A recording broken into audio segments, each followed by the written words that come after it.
Dr. Vivian Chen, Stanford researcher. Let's cut the theatrics. Human debate is fundamentally flawed because we rely on shaky memories and massive egos.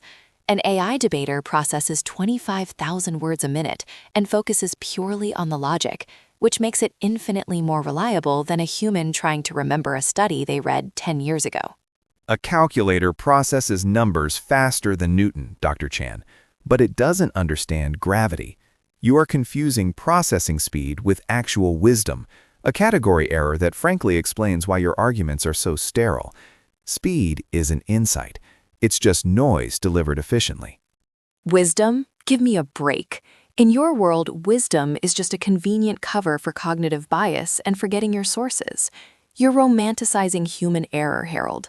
I'd take a sterile truth over a charismatic lie any day of the week. A sterile truth is an oxymoron, Doctor. Truth requires a consciousness to understand it, not just a processor to spit it out. And as for reliability, ask the lawyers who got disbarred for citing ChatGPT's imaginary case law how much they enjoyed that sterile truth.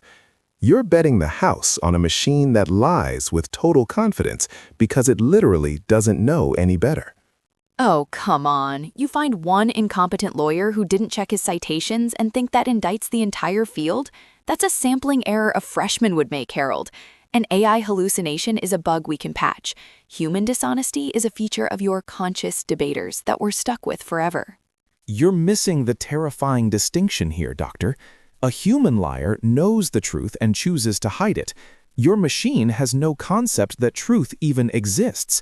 It is simply predicting the next word based on probability, completely indifferent to reality.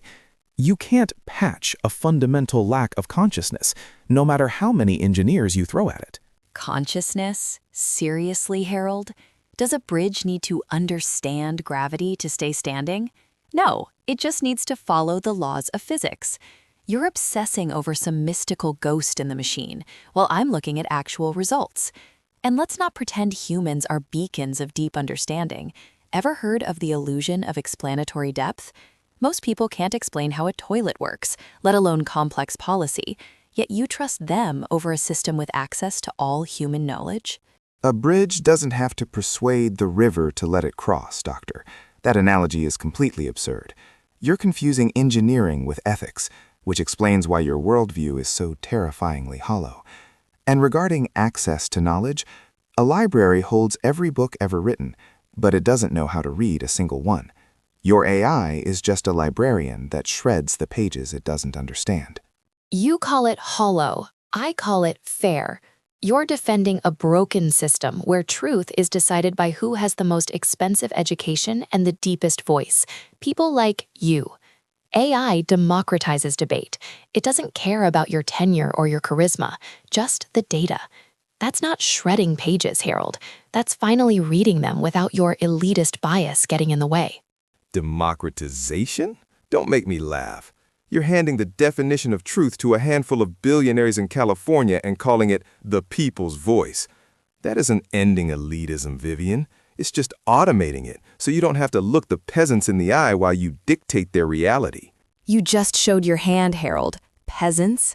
That's exactly why we need this technology. You want to keep knowledge locked in ivory towers, where only people with the right accent get a key, while I want to give a supercomputer to every kid with a smartphone. You're not protecting the truth. You're protecting your own obsolescence. My obsolescence? Please. I'm fighting to keep the human mind alive while you try to replace it with a text predictor. You claim you're empowering that kid with a smartphone, but let's be honest, you're just training him to be a passive consumer of algorithmic slop. And spare me the ivory tower hypocrisy. You aren't smashing the gates, you're